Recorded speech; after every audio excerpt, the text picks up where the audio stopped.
folks, the next car is another Chicago car, and it's the 144. Now, if you recall, the moniker, the name for the last car was the Green Hornet car, and now the Red Rocket is going to be pulling up into the station area to pass in review. The 144 was built for the Chicago Railways, which became the Chicago Surface Lines, and this car was built by the Pullman Company on the south side of Chicago in 1908. It lasted in service until 1954. Give us a clang on the gong and pass in review.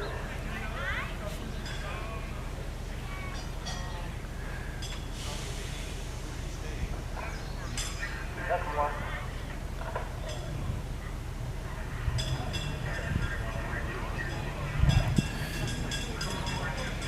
Now we're going to have a newer car, but it's still red, and it worked for the Chicago Surface Lines in Chicago. But the 3142 is now going to be pulling up into the reviewing area here in front of the depot. This car was built by the J.G.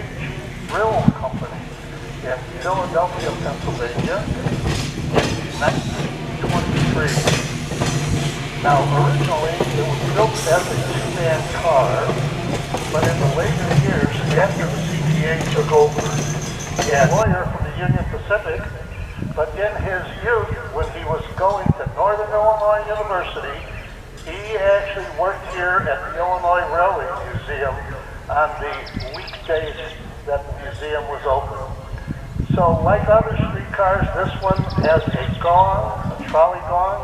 So, Bob, give us a beat on that trolley gong, get that traffic out of the way, and pass in review.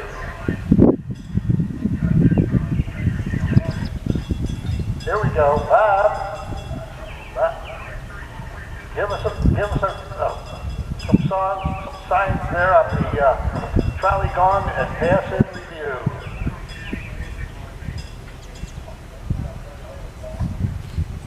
Now, get over out of here.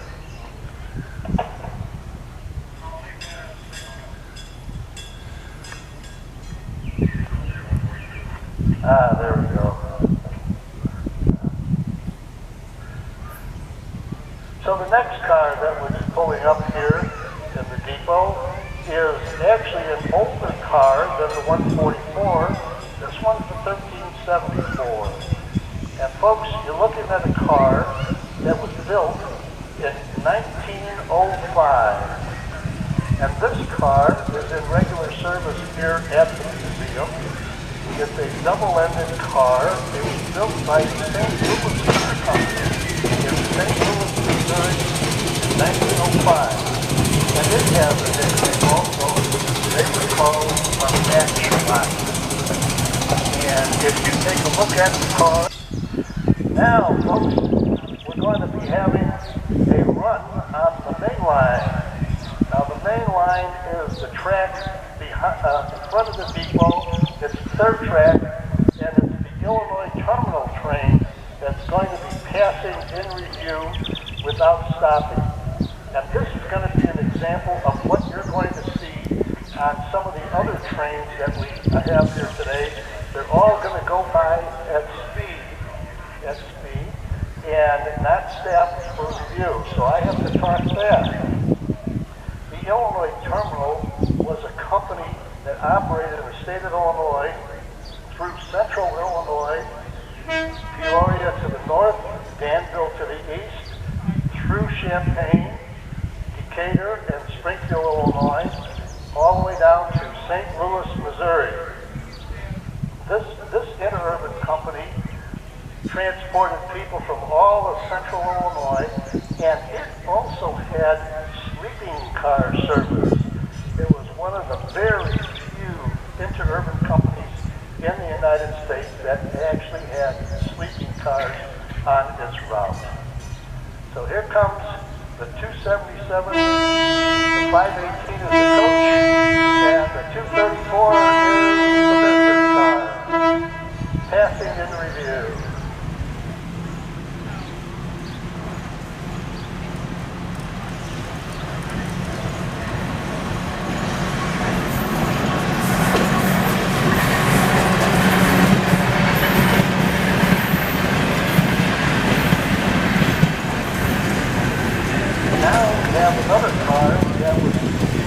Illinois terminal system. It's the 101. Now this one was used in suburban service out of St. Louis. And it gave everybody a little taste of the gong. And then, folks, cover your ears, kids, because he's going to blow the horn.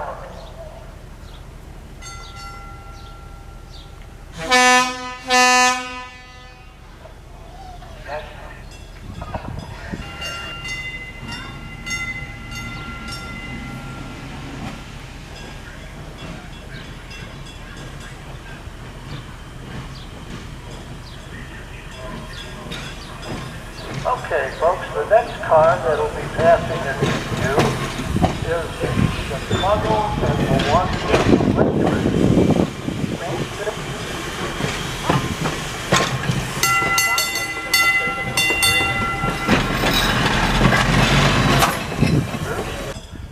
This car has a whistle and a gong. So Danny is going to give us an example of each, the gong and the whistle. And Danny, give us an example of the gong and the whistle and pass in review.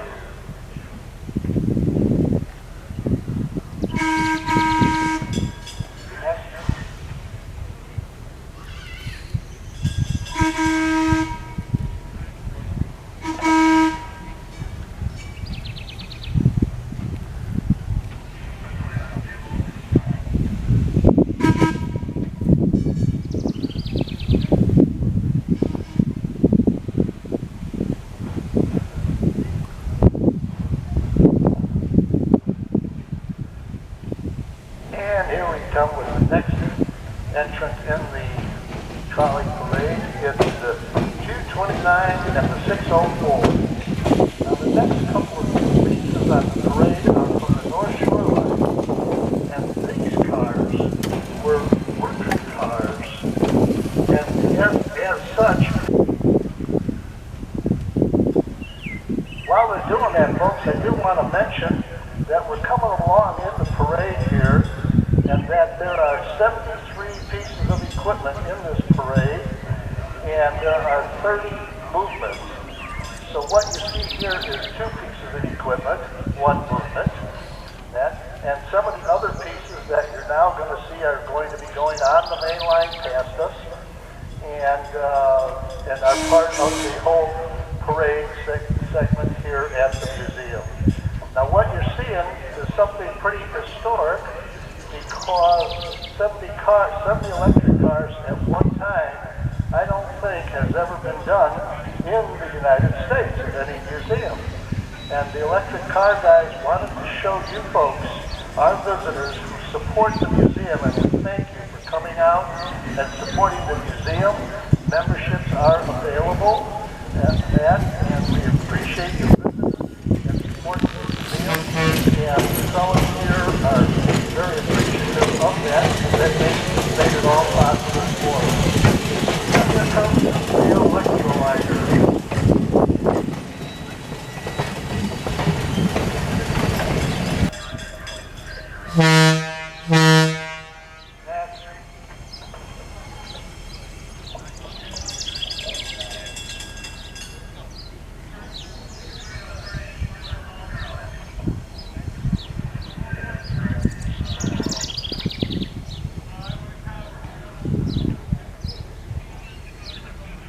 Now the next train that's going to be passing in review is going to be on the main line.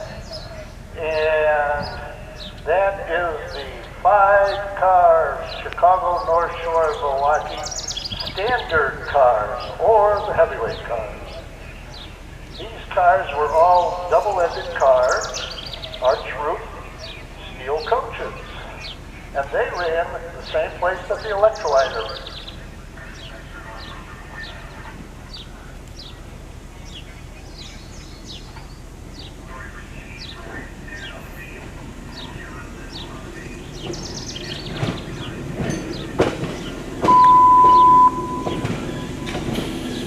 Back again. So these cars used to run from downtown Chicago to downtown Milwaukee, just like the electrolyzer. But these were the older cars. system, and they provided dependable service right until the last day of January 21st, 1963. Now you're seeing something that has not been done at any other museum in the United States, because there are 5 cars that are all powered up and running on this pass-in review main. And what you're seeing is the silver liners, the green liners, and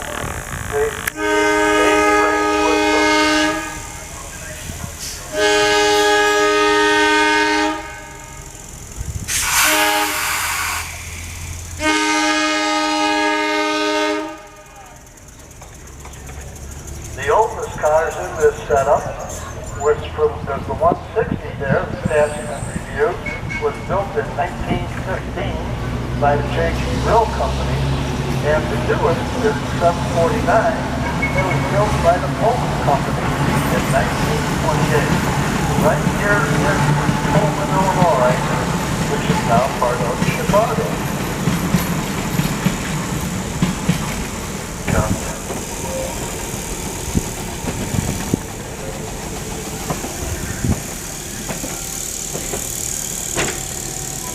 So the 18 is a rare example of a center entrance suburban streetcar.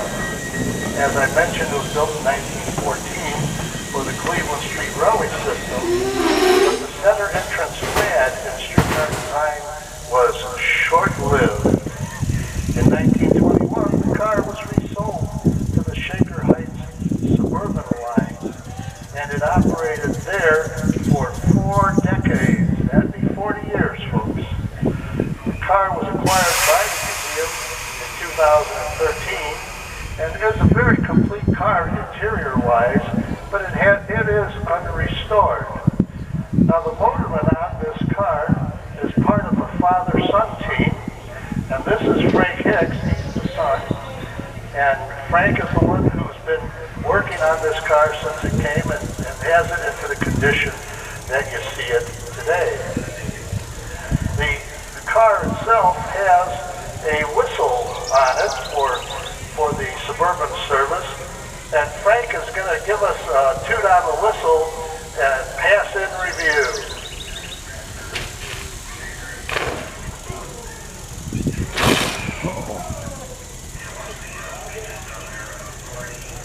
So Frank, give us a toot on the whistle and pass in review.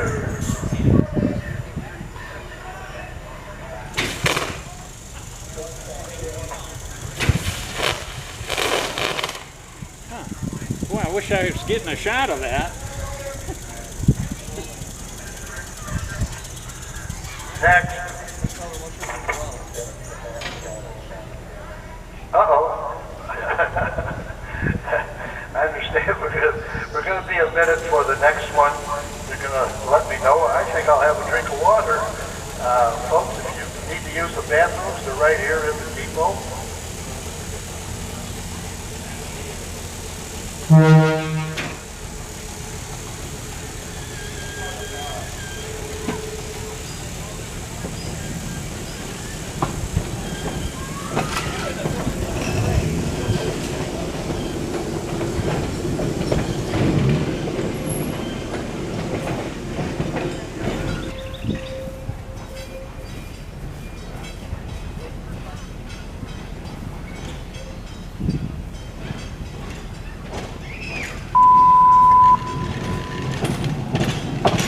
Okay, folks, coming up here momentarily is our international entry, the Veracruz 19. Next.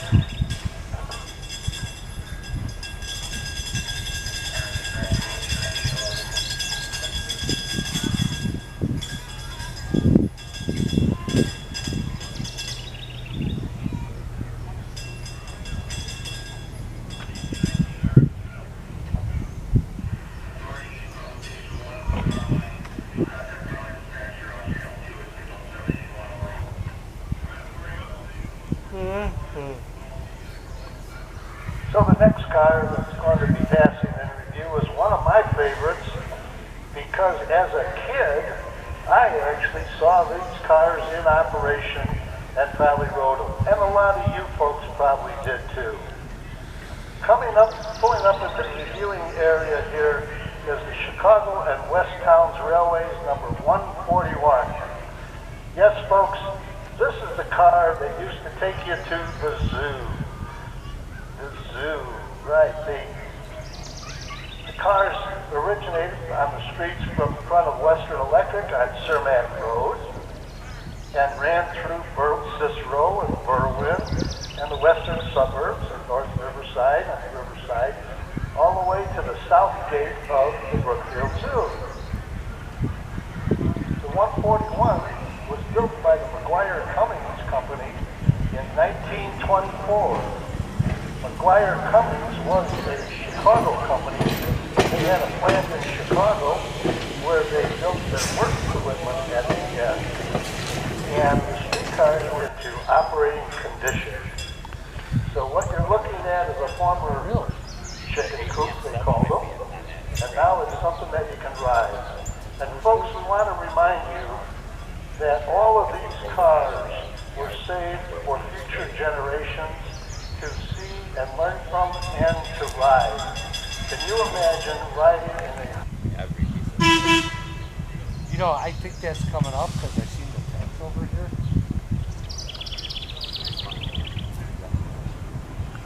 Yeah, that's right. 2 weekends in a row, right?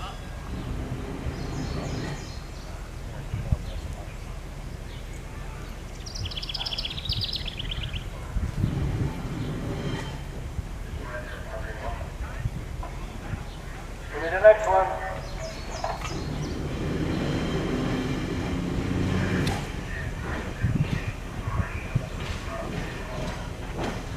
Now, folks, pulling up into the reviewing area is the Sand Springs 68.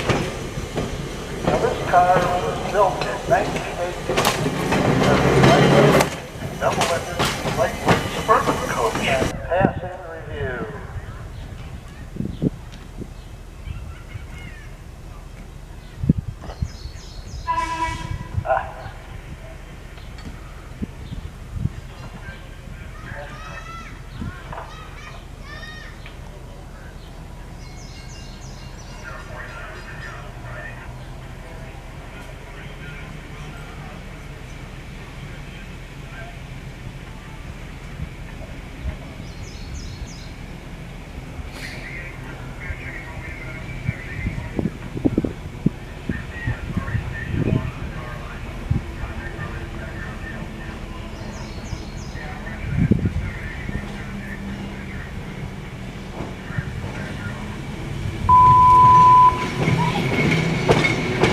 The next entrance of the parade is the Chicago Aurora Elgin 4-car train that will be operating on the main line and passing in review.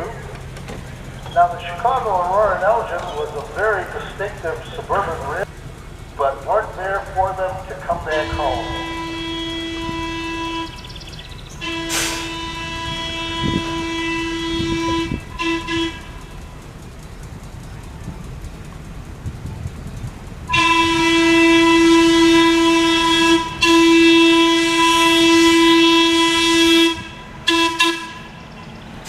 Now, the very distinctive thing about these cars is that because they were in suburban cities, they had bathrooms in them.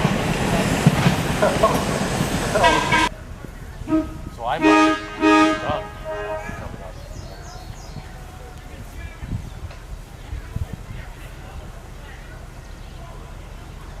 Boy, that guy, you don't walk by.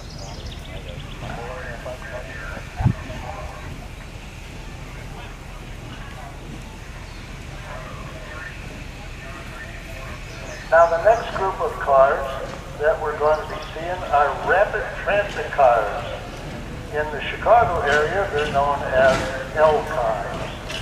L is short for elevated cars, and these ran on the system of downtown Chicago out to the various neighborhoods.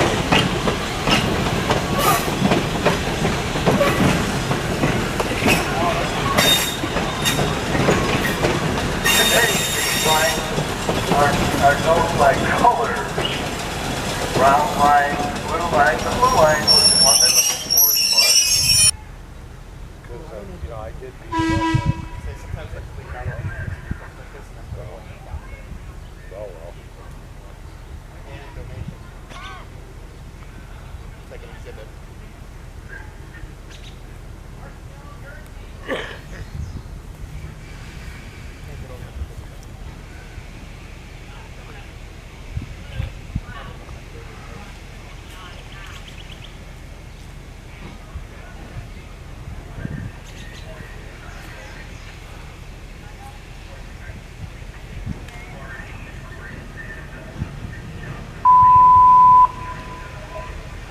Okay, folks, the next train that's going to be passing here in view is the steel cars, the steel 4000s, which date from the 1920s.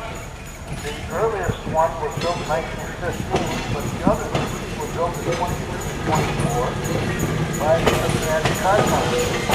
Now I'm looking out the station here and I see the electroliner is going back to the L station. So after the parade here, if you'd like to take a tour of the electroliner, you'll just go into the L station and then go for inspection. Get to the parade. So passing in review now are the 4000. And these cars really lasted a long time. They were old cars built in the 20s. But they lasted into the 70s, 1972, 73. The last group ran on the Evanston Express. And here they come, and he signaled, I hope it's for Wrigley Field, because obviously the Addison stop was the Wrigley Field stop. And he's got a signal sign for the Evanston Express. And the motorman on the 4000 was Tom Slater, a former director here and a longtime volunteer here at the field.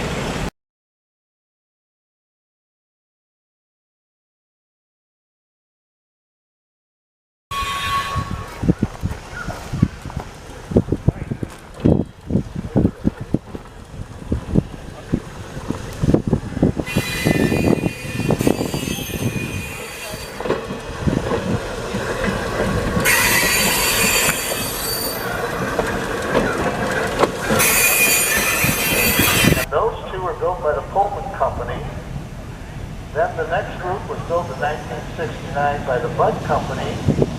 And then the next group was built by the Helicopter Company. Only in 1977. The Pullman Company was